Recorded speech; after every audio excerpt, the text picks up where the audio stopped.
Hey everybody, welcome back to another episode of Dialing In, and today it's another Pod Go edition. So what I've been doing periodically lately is going back through some of my older Helix dialing in videos where I was kind of trying to get in the ballpark of certain classic guitar tones, and I'm recreating those on the Pod Go. Sometimes with little tweaks, sometimes it's updated for the guitar I'm using. I'm using different guitars now than I was using on some of those.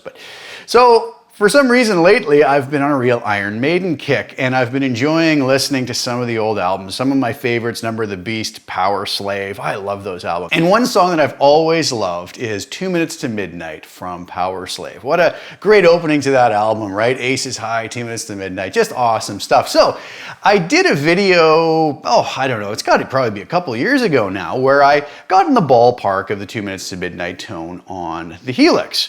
But I wanted to do that for the Pod Go. And I also found a great backing track for it of the original tracks, but with no guitars on. So I also, on my other channel, Jason Sadites Covers, I'll have the link to that below. Go subscribe to that channel if you want to keep up with me, kind of getting back to some of the fun I used to have doing covers. I post them on that channel, and I have a full rendition of Iron Maiden's 2 Minutes to Midnight with the original drums, bass, and vocals.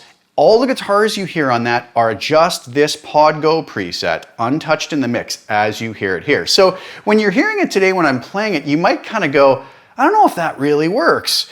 It's a little bit on the thin side, but when you hear it in the mix layered with the bass, with the kick drum, everything, I think you'll probably find it works really well. And again, standard disclaimer, I'm not saying I recreated the tone in any way, shape, or form.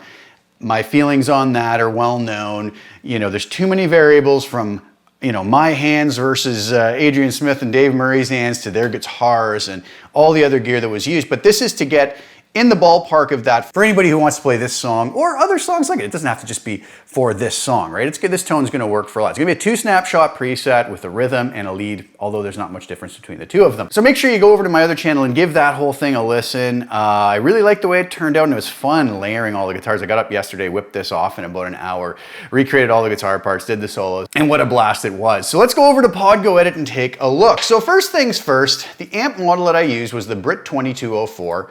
Going into a 412 Greenback 25 cabinet. We'll look at the settings in just a moment, but let's go to the end of the chain. I have my standard LA Studio comp at the end. Pretty typical settings for me. Peak reduction at 5.5, gain at 5, compressed setting, and 100% mix.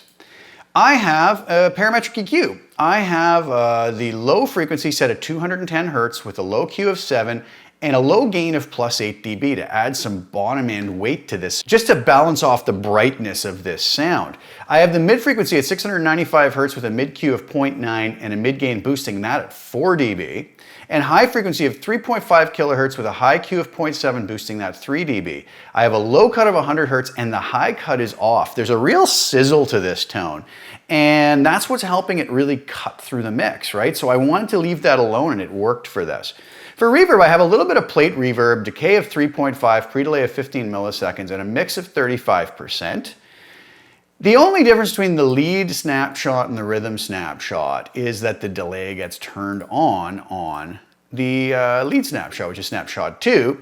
I have the note sync set to half note, and the reason is because the tempo of this is somewhere in around 188 beats per minute, so it's pretty fast tempo. And the half note setting just sat nicely for me in the mix, and I kind of like that. Feedback at 18%, mix of 25%.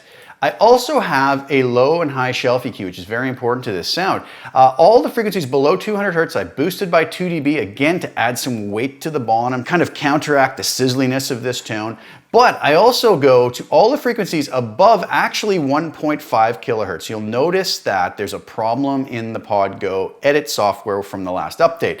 On the low and high shelf, it only goes down to 2 kilohertz on Pod Go Edit, but in the unit itself, you can go much lower with it. So I have it actually set to 1.5 kilohertz. Kind of strange. I've talked to my friend at Eric Klein over at Line 6 about this, so they're aware of it, and they're going to be working on correcting that. Minor little oversight amongst the sea of things they have to look out for on these products. So no worries about that, but that's actually 1.5 kilohertz, and it's boosted by 8 dB. Okay, so on the 412 Greenback 25, I opted for a 421 dynamic mic, 1 inch back, no low and high cut on there. And then the amp settings, drive at 7, bass, middle, treble, presence all at 10, channel volume at 8.2, master at 5, sag, hum, ripple, bias, and bias X I don't believe I even touched. So that's the setting. So let's do this. Let's turn off all of our effects and we'll hear what just this amp sounds like with these settings.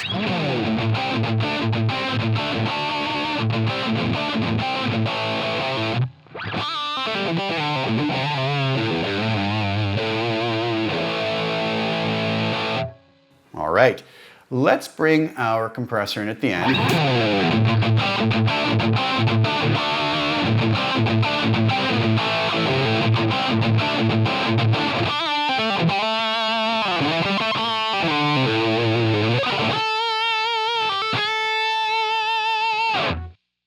All right, gives a little volume boost and a tiny bit of squish on that. Now the EQ, the parametric EQ, let's listen again before it.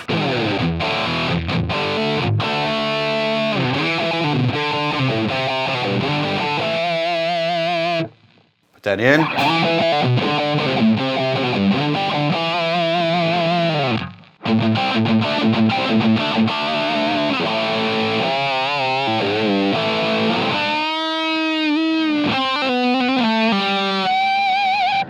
Okay, so that adds a little flavor to it. Let's bring our reverb in.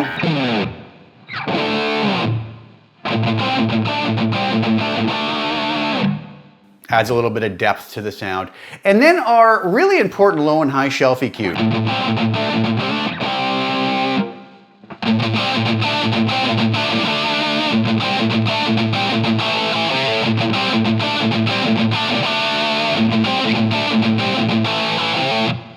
So again, with all of that off,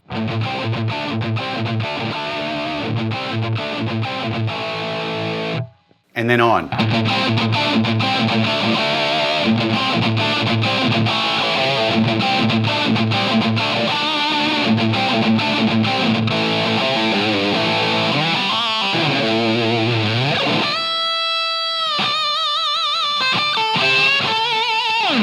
Like I said, it has a lot of bite outside of the mix, maybe too much for some folks, but I'll tell you, when you get it in the mix, it really works nicely and gets in that general area of what the Iron Maiden folks had going on. Now for Snapshot 2, essentially, you'll see I was on Snapshot 2 there, but basically all that happens on Snapshot 2 is I turn the transistor tape delay on.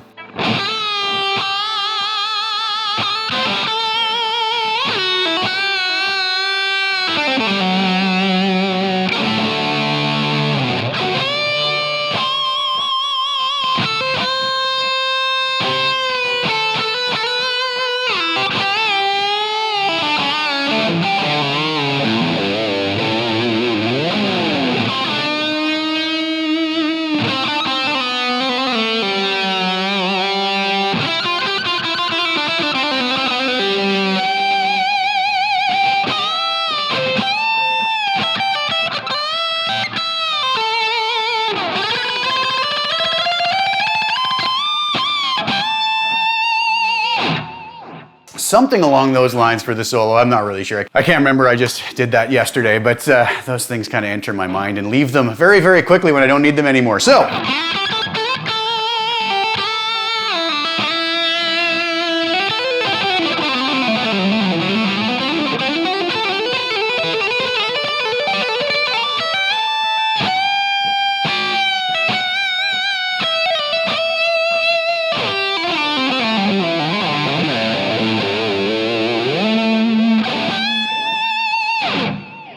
So a very nice bitey tone, works really nicely in the mix. I think it would work really nicely live in a band context as well. So that's gonna be up for free on CustomTone. Go grab it, use it to your heart's content.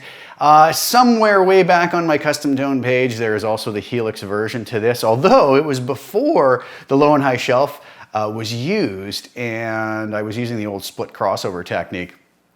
Works fine still. Settings are slightly different on this one. I kind of updated it a little bit. Anyways, loads of fun. You could also just go with the settings I showed you here and recreate it yourself on your Helix. Also pretty easily. It's a pretty straight ahead patch, but go give the performance video a listen. I'll have the link below. It's on my other channel. While you're there, hit the subscribe button for that. Please like this video, share it with anybody who you think would get use out of it. Share the link to the preset also so folks can go grab that, and hopefully you guys enjoy it and have fun with it. Tweak it to your heart's delight, to your ideals and your guitar and your monitoring system, but I hope it's a good starting point for those who want to get somewhere in that ballpark of the maiden tone off of Powerslave. Please subscribe to the channel, hit the little bell notification, get notified when I put new content out. I'll be back really soon with more. Thank you so much for your time. Hope you enjoyed the video. Ciao for now.